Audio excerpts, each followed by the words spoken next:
I'm back in the garden with Dylan Jasna from Shape Your Future. And Dylan, you've done a lot in our garden this spring, and it's time to tackle our spiral herb garden. Are you ready for this? Let's do it. So, are you familiar with spiral herb gardens? This is the first I've seen. Okay, all right. Well, so the concept, we built this about 6 years ago, and the concept is that you sort of mound the soil to the center, put a little more aggregate in there, and that creates a microclimate, better drainage for those Mediterranean herbs. And then as we go down, it gets heavier soil, and so you can put a diverse amount of herbs in here, and it's a lot of herbs that you can put in a relatively small space. I love that. So, I mean, do you cook with herbs? All the time. Okay, so herbs are great, and also this is one of the things I always like to promote is they're great for Oklahoma climate too. So, we kind of have a mess though, a little bit. We can It's tackle it. spring, we got this. So the first thing we're gonna do is want to cut back. So we have some perennial herbs and we're gonna add some annual herbs also. Okay. But these are older herbs that we're gonna tackle.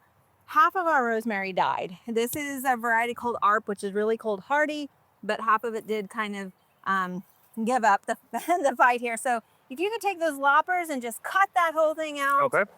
first, and then I'm gonna tackle some of this here next to us.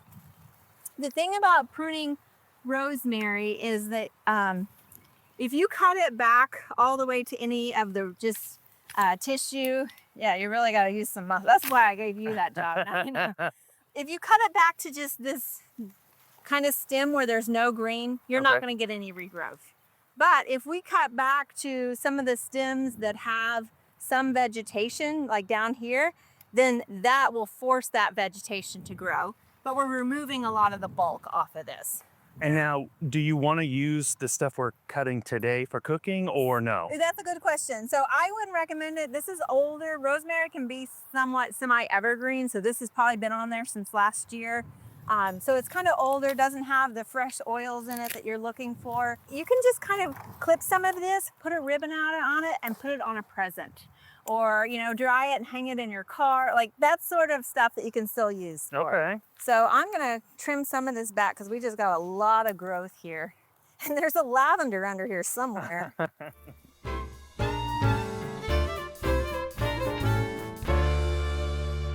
All right, I think we got a good going here. Yeah, Good looks thing good. going. So, okay, so we've got to trim back, and really trimming, you know, you don't want to trim into the unvegetated area of rosemary.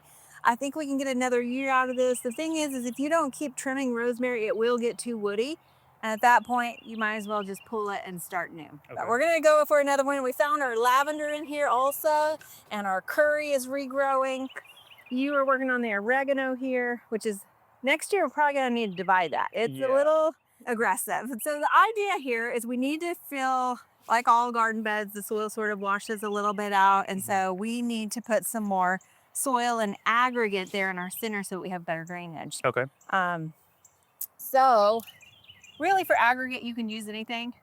Little trick I use that's easy and convenient is to get chicken grit. Chicken grit. Yes. Okay. Right? It comes in an easy bag to kind of carry. You mix it in with some soil and we're going to fill that. So we might need a couple of buckets of that. So you want to help me with that? Definitely. All right, let's do that.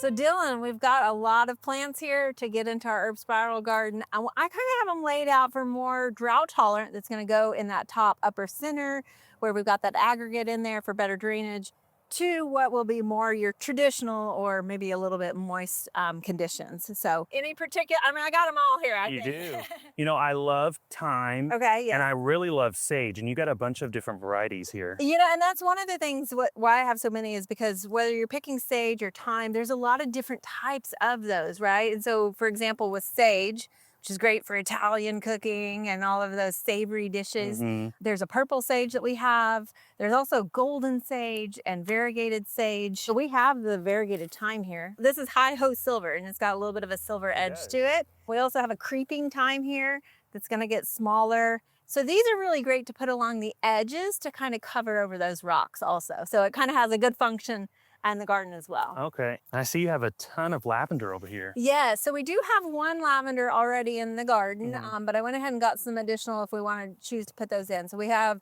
all the different countries. We have Spanish, we have English, and then we have French lavender down there in front. And I also took a little bit of liberties with what I call an herb garden, because to me it's somewhat just of a fragrant garden also. So of course you want to be careful when you're picking for your kitchen. But we have some geraniums here also. So we've got lemon, and this is a nutmeg geranium. Wow. A lemon plectranthus, this big fuzzy leaves.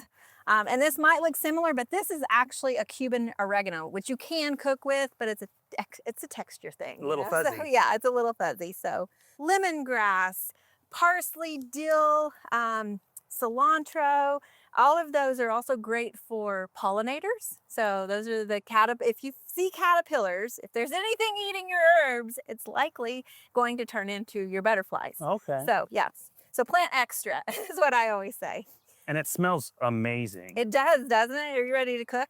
Yeah, yeah. So one of the things I want to mention is, because we pruned all of those, so we have some, I want to pull up this, what do we have here? Some basil. This is a spicy globe basil, and you can see it starting to bloom.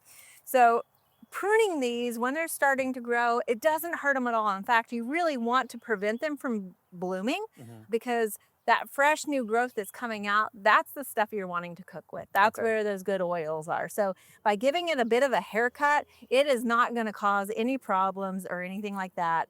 All of this, you could harvest this and take it into the kitchen, and this was going to flush back out with new growth. And Casey, I love this because this is what we're all about at shapeyourfutureok.com.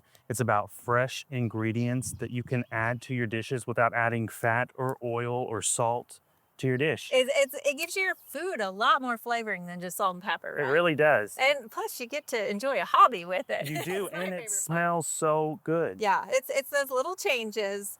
Easy, and it's much cheaper. It is. Like, right? Have you bought herbs? I have. So enjoy the plants out in your garden, and then you can harvest the rewards later. Exactly. Yeah, so let's get planting.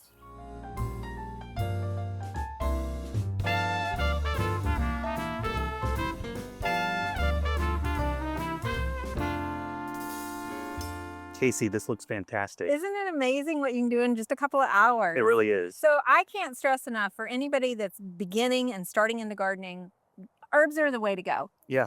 They don't have a lot of pest problems. You can utilize them so many different ways, and they love our climate. And they smell good, and you can cook with them, and it's cheaper. It is much cheaper than buying herbs, right? Mhm, So, mhm. and I think this is what other things Shape Your Future is all about, right? Small changes. that you Small can make. changes. You can go to shapeyourfutureok.com and find everything, how to use sage all the way to rosemary and thyme. Yes, and maybe a little lavender to spice up your water, Yeah. or not spice it up, but flavor your water, right? Exactly. So thank you so much for joining us in the garden today. This has been fabulous. Thanks for having me. We just need to water it and clean it up a little bit. Let's do it.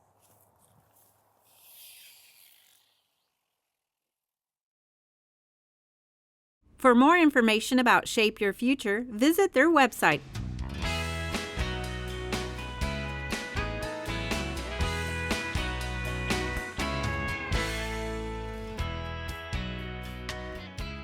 We hope you enjoyed this video as part of our Oklahoma Gardening YouTube channel. You can also find even more videos on the OK Gardening Classics YouTube channel.